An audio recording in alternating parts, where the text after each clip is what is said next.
This Berkshire Hathaway HomeServices Florida Realty property video is presented by Lorraine de Montigny. Beachfront benefits.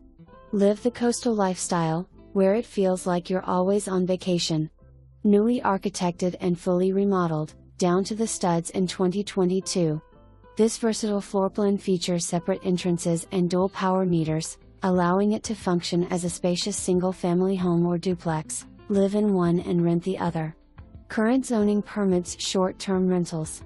Step outside to world-class surfing, fishing, and shimmering sunrises on the largest sea turtle nesting beach in the Western Hemisphere. Whether you're seeking a private family retreat or a turnkey rental powerhouse, this is an unmatched opportunity to own a piece of the shore.